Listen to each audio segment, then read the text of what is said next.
Alhamdulillah wassalatu wassalamu ala Rasulillah wa ala alihi wa sahbihi wa man wala. Rabbi shrah li sadri wa yassir li amri wa hlul 'uqdatan min lisani yafqahu qawli. Subhanaka la ilma lana illa ma 'allamtana innaka antal alimul hakim. Rabbi zidna ilma warzuqna fahma wa la hawla wa la quwwata illa billahil aliyyil azim. Rabbana aftah bainana wa baina qaumina bil haqq wa anta khairul fatihin. Allahumma faqihna fid din wa 'allimna ta'wil wa hdina ila siratal mustaqim. Allahumma aftah alaina hikmataka wa anshur alaina min khazain rahmatika ya arhamar rahimin. Yang dihormati Ustaz Najmi selaku imam ahli jawatan kuasa pegawai masjid, sedang jemaah muslimin muslimat, alhamdulillah, syukur pada Allah, pagi ini masih dibangkitkan kita, masih dikekalkan hidup oleh Allah Ta'ala setakat pagi ni lah, setakat sekarang ya. Sebelum bila-bila masa dari sekarang kita akan meninggalkan dunia. Mudah-mudahan saki-baki umur kita ni, kita dalam keadaan kita diberi iman dan Islam, dikekalkan berada di atas jalan yang lurus, iaitu jalan hidayah Allah, jalan taqwa, dengan melakukan segala perintah Allah dan meninggalkan segala larangan Allah Subhanahu Wa Taala. Dan perakhiran kita insya-Allah perakhiran yang baik, sebagaimana setiap kali kita solat kita berdoa, Allahumma khtin lana bi husnil khatimah wa la takhtin alaina bi su'il khatimah. Jadi insya-Allah kita sambung lagi lah ulang kaji kita. Ataupun kita menggunakan kitab Idaman Penuntut, Idaman Penuntut Fiqh, Pembatalan Tayamum, ataupun disebut perkara yang membatalkan tayamum kalau bahasa kita, bahasa surat hari ni. Dalam kitab ni disebut pembatal tayamum, perkara yang membatalkan tayamum. Qala al-musannifu rahimahullahu ta'ala wa nafa'na wa iyyakum bi ulumihi fid dharain amin. Setelah kita dah baca sebelum ni syarat-syarat tayamum, kemudian fardu tayamum, rukun tayamum, ini kita sambung lagi perkara yang membatalkan tayamum. Tayamum ni hari tu kita sebutlah apa ni, sebagai rukhsah ataupun keringanan yang Allah Ta'ala berikan pada kita, pada kita lah manusia, yang mana walaupun keringanan itu ada kaedah dia, mengikut qadar yang telah ditetapkan oleh Allah Subhanahu Wa Ta'ala. Ad-daruratu tuqaddiru bi qadariha. Maknanya keadaan yang darurat itu dibatasi dengan mengikut kesukaran, mengikut kadar. Batal tayamum itu dengan sebab tiga perkara. Ulang kaji lah, reti dah berlaku ni patutnya. Dah lama dah hidup agak-agak. Yang ni pertama, segala perkara yang membatalkan wuduk ialah juga membatalkan tayamum.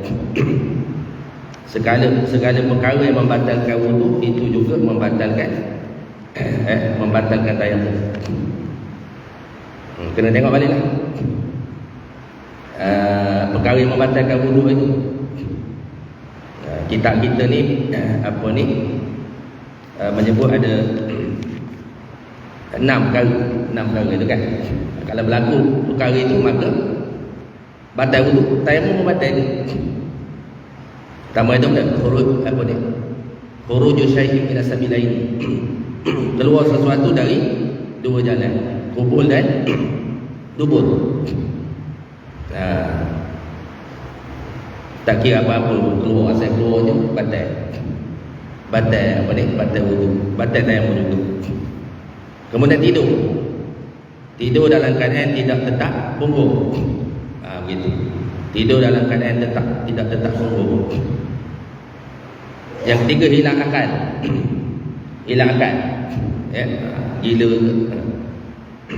Pitak sekejap. Walaupun sekejap. Batal wudu. Yang keempat, bersentuh. Yang keempat, bersentuh dengan kulit laki-laki dan kulit perempuan yang bukan muhram. Yang bukan muhram. Muhram pun kita dah cerita dah itu. Apa ni, kita mazhab Syafi'i, sama ada syahwat ataupun tidak ada syahwat, batal wudu. Kita pakai Syafi'i lah, kitab kita ni, kitab mazhab Syafi'i. Kelima, menyentuh kemaluan. Yang keenam, memegang atau menyentuh lubang tubuh. Begitu. Itu pertama segala perkara yang membatalkan wudu ialah juga membatalkan tayamum. Kedua, mengetahui ada air pada orang yang bertayamum kerana tak ada air sebelum masuk mengerjakan sembahyang.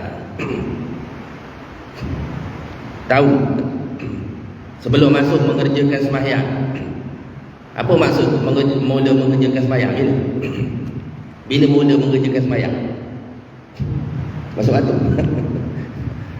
Masuk waktu tu boleh melakukan sembahyang. Mula mengerjakan sembahyang iaitu sempurna takbir. Allahu Akbar. Sempurna takbir ihram. Kalau Allah tahu lagi. Boleh? Sebab tu kalau kita nak jadi makmum, kita kena sempurna iman tu takbir ihram tu. Tak boleh serentak ataupun makmum lorat sangat nak dengar takbir ihram. Iman tak mula sembahyang lagi, awak dah takbir ihram dah. Tak jadilah. Tak sah sembahyang. Kan? Tak sah sebab mengikut imam. Kalau sembahyang seorang tu tak apalah. Gitu ya.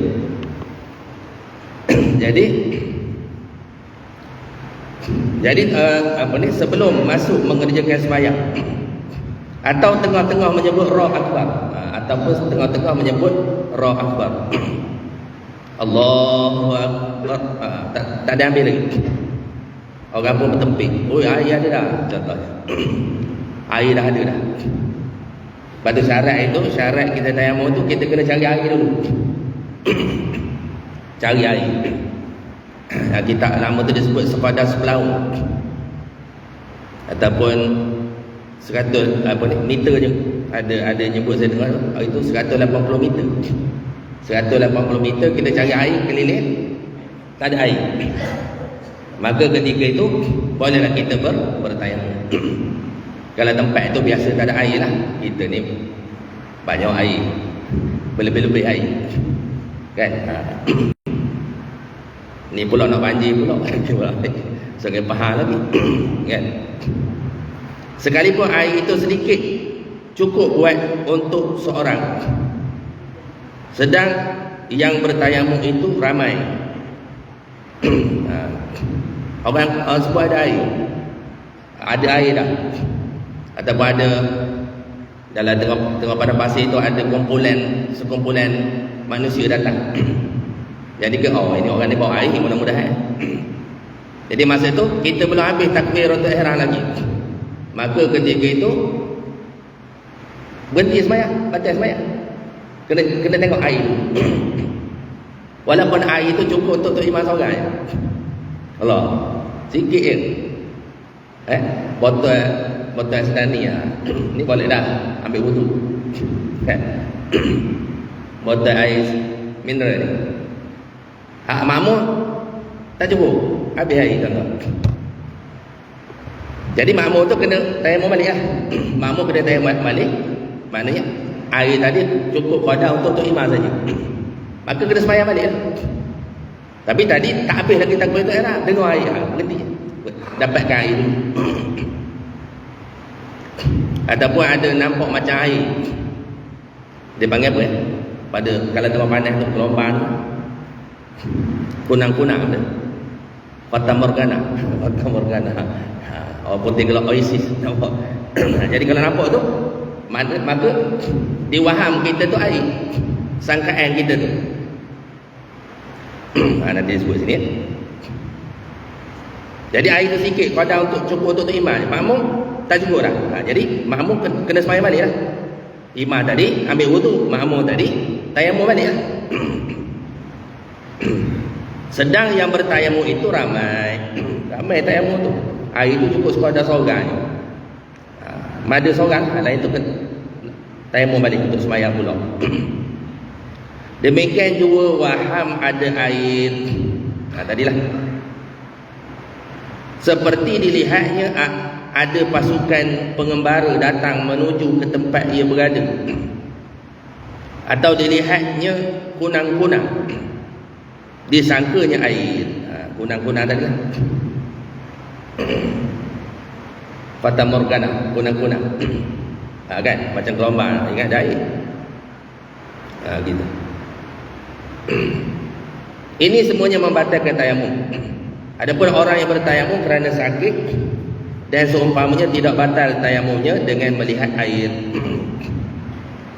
Ini sebab dia tak ada air. Kita tayamum tu dengan sebab tak ada air, maka kalau kita sangka ada air, maka ketika itu batal dah sembahyang. Batal tayamum, mana batal tayamum, batal sembahyang. Gitu.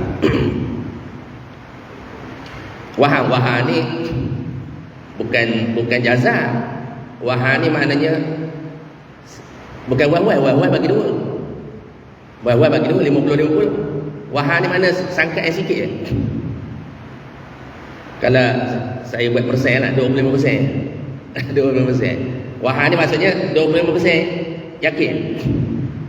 20% yakin, 70% rasa agak-agaknya bukan air tu, tapi 20% air agak air. Jadi batal lah tayamum. Kalau syak ataupun zon, zon berat dah. Zon berat 75%. Jazah lagi dah pula. Ni waham. Sangka-sangkanya ada air, maka ketika itu batal tayamum.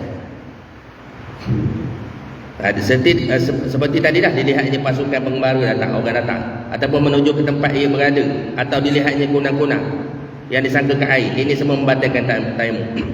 Adapun orang yang bertayamum kerana sakit dan suama tidak batal tayamumnya dengan melihat air. Pasal dia tak boleh kena air, tak boleh guna air. Contoh apa? Anggota dia, doktor ke apa, tak boleh kena air. Kalau kena air, mudarat, menyebabkan kau teruk sakit. Contohnya, kalau kena air kau teruk sakit, kan? Ataupun hilang fungsi anggota. Kena air boleh hilang fungsi anggota atas nasihat pakar lah. Begitu.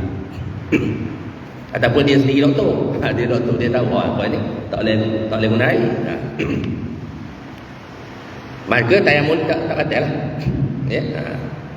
Maka orang yang mengetahui ada air dan sebenarnya ada air, wajib mengambil wuduk dan sembahyang. Mana orang mengetahui ada air, dah tahu lah, dah ada air, dan sebenarnya ada air, wajib mengambil wuduk dan sembahyang. Bila ada air, wajib dia berwuduk pula. Begitu. Ya kan? Asalnya guna air tadi sebab dia keringanan saja. Fil istibahatil ibadah, pada mengharuskan ibadat. Fil istibahatis solat, pada mengharuskan solat dia. Dan orang yang waham itu setelah ia mencari dan dapati tidak ada juga air, kenalah ia bertayamum sekali lagi dan sembahyang. Nyanyi nyanyi cari-cari Allah, bukan air punya. Jadi kena sembahyang pula lah. Tayamum pula lah. Kena tayamum pula. Gitu. Ataupun air tadi cukup untuk imam saja. Makmum nyanyi lah. Allah, tak ada cukup untuk iman je. Boleh kita? Betul. Ulang kaji lah nanti belakang ni insya-Allah. Ya. Tentang lepas atau gugur fardu orang yang semayang bertayamum kerana tiada air, ada huraian, iaitu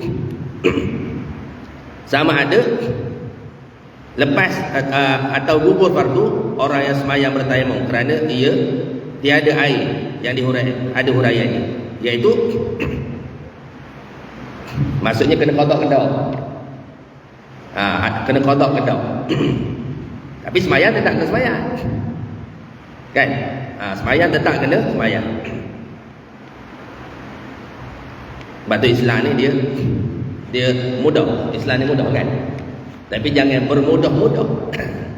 Jangan bermudah-mudah. Nak bermudah-mudah tu ada dia panggil apa tadi? Kadar ketetapan yang Allah Ta'ala dah beri. Contoh kita musafir dah nak bermudah-mudah, tak boleh mudah-mudah je. Musafir tak semayang, kena semayang. Kalau lebih pada 2 marhalah kena boleh jamak, boleh qasar. Kan? Gitu. Tak boleh tinggal apa. Ngapa tak semayang? Payah jalan jauh. Kan? Ngapa tak semayang? Ada orang dulu tak semayang sebab dia tak bawa kain mahna. Sebab dia tak semayang, tak bawa kain mahna. Sebab dia tak semayang. Kalau seminggu kenduri, seminggu dah tak semayang. Duduk bergaduh. Kan dulu kan? Orang dulu cerita lah. Seminggu duduk kenduri, ada setengah seminggu tak semayang. Bukan semua, ada setengah. Okey. Dan orang yang waham itu setelah ia mencari dia dapati tidak ada. Tadilah maknanya yang pertama tadi. Yang pertama, jika berlaku demikian itu di tempat yang biasanya memang tidak ada air, di situ gugurlah fardunya. Ia ini tidak dituntut mengulangi sembahyang lagi. Apa tadi? Mana gugur fardu orang yang sembahyang bertayamum kerana tiada ada air. Jika berlaku demikian itu di tempat yang biasa memang tidak ada air. Contoh di negara Arab tu, hujan apa? Setahun sekali dia hujan. Setahun sekali dia hujan. Ataupun setengah tahun hujan. Setengah tahun tak hujan umpamanya. Kalau ada hujan tu buat kenduri. Buat kenduri lah hujan. Kita ni tak kenduri sebab ada hujan. Kenapa tak kenduri? Musim hujan, banjir. Dia sebab dia hujan buat kenduri. Biasanya okey. Gugurlah fardunya, yang ini tidak dituntut mengulangi sembahyang lagi. Tak dituntut, madalah. Maksudnya dia memada dengan sembahyang dalam keadaan bertayamum tadi. Tak kena kotak dah. Gitu. Yang kedua, di tempat itu terkadang ada air dan terkadang tiada air. Sama ada banyak, yang ini lebih kurang, antara ada dengan tiada. Kejap maknanya seminggu ada, seminggu tak ada. Ataupun sebulan ada, sebulan tak ada. Ini sebulan tak ada air. Ataupun setengah tahun, 6 bulan tak berair. Setengah tahun esok musim hujan pula. Gitu. Gitu Jadi terkadang ada air, terkadang tak ada air. Sama je. Gugur juga fardunya, tidak dituntut mengulangi sembahyang itu. Maknanya mana-manalah dia. Sembahyang tadi. Yang ketiga, jika sembahyang itu di tempat yang biasanya ada air, tiba-tiba masa ia berada di situ tidak ada air. Masa dia ada itu tak ada air, dia pun bertayamum dan sembahyang, maka tiada gugur fardunya. Dituntut ia mengulangi sembahyang itu apabila ada air. Bila ada air dia kena sembahyang pula. Kalau dia dah luput waktu, maknanya dia luar waktu, dia kena qada. Tapi qada tu tidak berdosa lah. Maksud dia sudah apa tadi? Sudah menunaikan sembahyang dalam waktu. Menghormati waktu dia panggil kan? Menghormati waktu.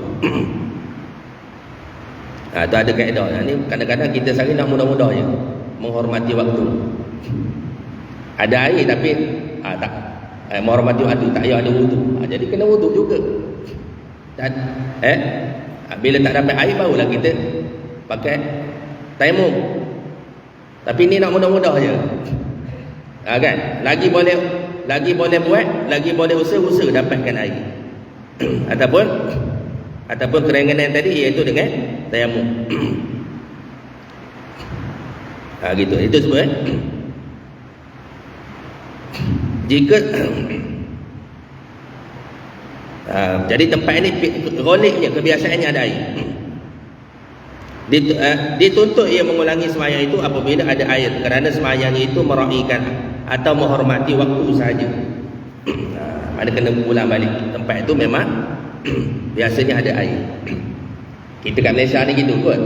Tempat kita ni ada air semua. Kan? Mungkin hari tu berlaku kemarau sekejap ke atau sebagainya. Dengan sebab tak ada air tu kita tayamum. Masa ada air esok kena qada balik. Boleh gitu? Boleh bagus. Hasilnya wajib. Sembahyang tu wajib. Tak boleh tinggal dengan sengaja, bermudah-mudah. Anda sekarang ni tak belajar. Bila tak belajar tak tahulah kan. Kenapa tak qada sembahyang, qada je. Kan?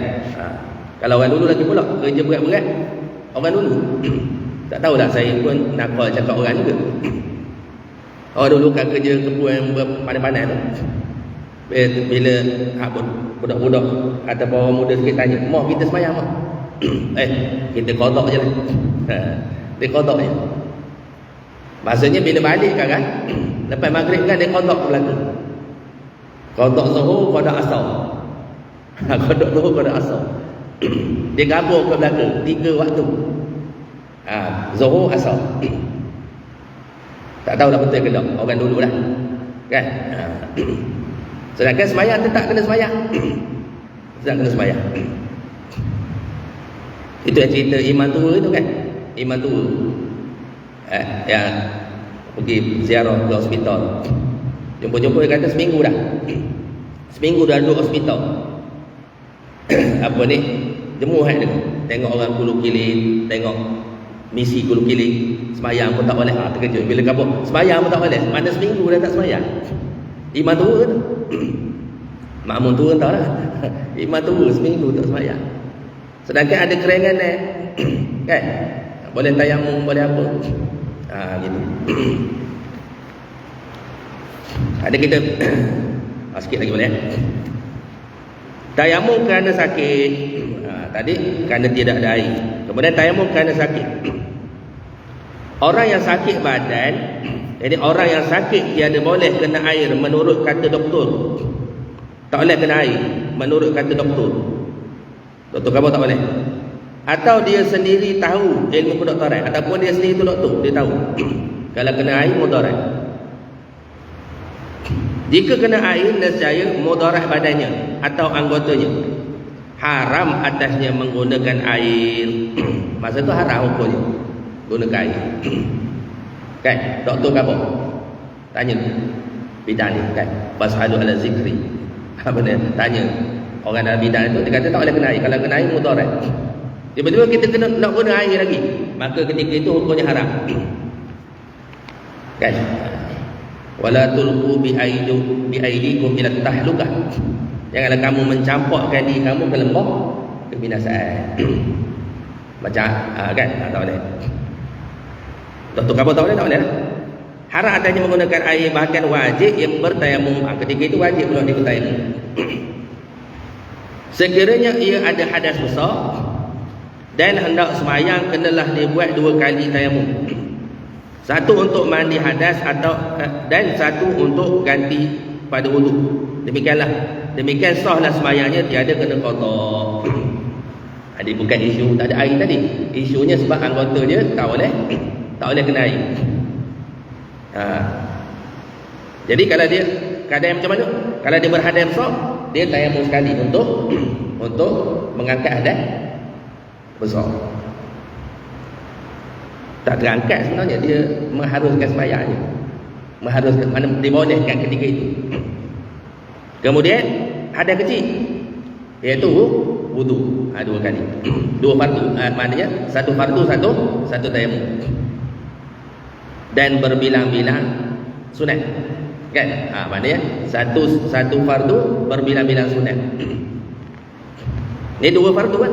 Satu fardu fardu mandi hadas, mandi wajib, satu lagi wudu Jadi ketika itu sahlah sembahyangnya, dia ada kena qada. Mana tak payah qada dah. Tak payah qada. Adapun disebut ni, orang yang anggotanya sahaja sakit tidak boleh kena air sekira-kiranya ada hadas besar. Wajib ia bertayamum ganti daripada anggota yang tak boleh kena air itu. Tadi mana seluruh anggota contohnya tak boleh kena air. Kalau kena air mudarat. Ini pada anggota-anggota tertentu saja. Anggota tertentu, tangan dia sikit je, pakai ni je, untuk apa tak boleh guna. Tempat lain boleh kena air. Itu je. Kena air sekiranya ada hadas besar, wajib ia bertayamum ganti daripada anggota yang tak boleh kena air. Jadi masa kita kalau mandi junub, tempat lain tu bolehlah kena air.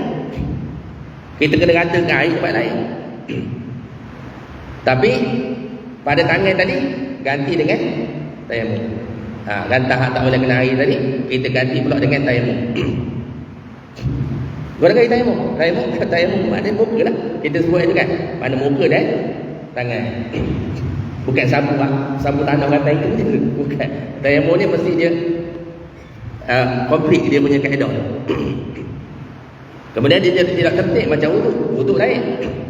Mandi junub ni dia tidak ada, dia tak ada tertib kan. Mana terpulang mana-mana dulu. Kalau wudu tak boleh. Wudu muka kemudian sampai bahagian tangan tu dia boleh pilih lah, sama ada dia nak basuh dulu tangan yang elok tu tak sakit tu, ataupun dia nak tayamum dulu. Ganti pada tangan yang tak boleh kena air tadi, dia tayamum dulu, barulah dia ambil basuh tangan sebelah atas sakit tu. Jangan dah habis semua baru tayamum. Tak. Sebab dia ada tertib. Jadi masa basuh tangan itulah kita turn basuh tangan tu kita tayamum ganti pada tangan yang sakit tadi. Kemudian barulah sapu kepala. Jangan sapu kepala lepas tu baru tayamum pula. Ganti pada tangan tak boleh. Gitu. Itu dalam isu wudu lah.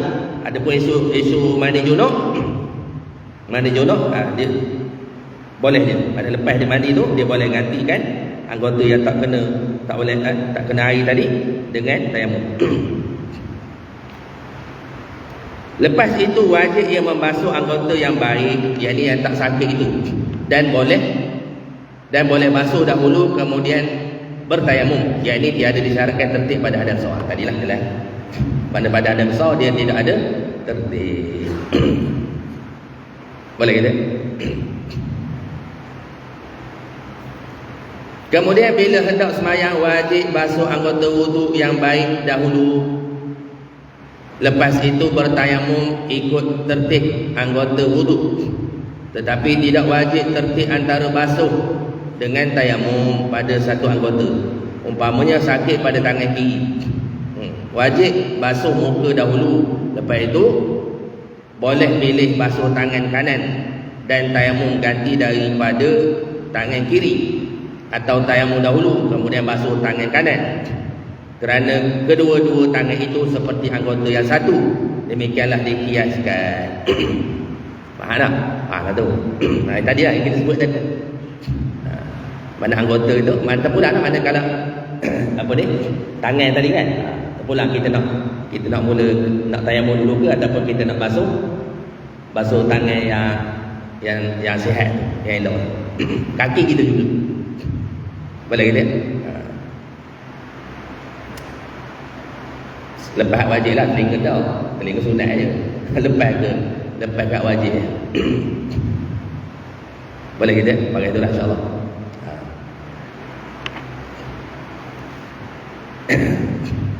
Jadi ini wajib kita kena tahu kan tidak.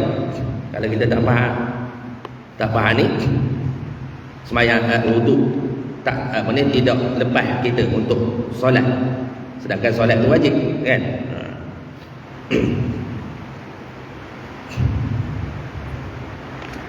Sahibu Jabirah, nanti kita sambung pula insya-Allah. Sahibu Jabirah mana orang yang lupa dalam keadaan ditampal, tampalan ke simen ke. Nanti kita baca pula insya-Allah ya. Wallahu ta'ala a'lam. Cukup sepada itu insya-Allah. Mudah-mudahan Allah Ta'ala merahmati kita, melimpahkan taufik hidayah, memberi ilmu yang bermanfaat insya-Allah. Sama-sama kita amal. Amal ni kalau kita sihat tak beramal lagi lah. Jadi kalau orang bagi kita ke saudara-saudara kita, kalau tak semayang sebab tak boleh kena air, kita kena ngabah lah. Masa ni wajib lah pada kita pula kan. Kan tidak, kita tak ngabah, kita berdosa. Kita berdosa, anak kita tak semayang, kita berdosa, kita tanggung dosa dia. Isteri kita tak semayang sebab hanya tak ada tak boleh kena air, maka kita pun berdosa. Ku anfusakum wa ahlikum nara. Selamatkan diri kamu dan ahli kamu, anggota keluarga kamu dari api neraka Allah Subhanahu wa taala insyaallah. Kita sampai menyampaikan wallahu taala a'lam. Subhanakallahumma wa bihamdika asyhadu an la ilaha illa anta astaghfiruka wa atubu ilaik. Bismillahirrahmanirrahim. Wal asri innal insana lafi khusr illa alladhina amanu wa 'amilus solihat wa tawasaw bil haqq wa tawasaw bis sabr. Assalamualaikum warahmatullahi wabarakatuh.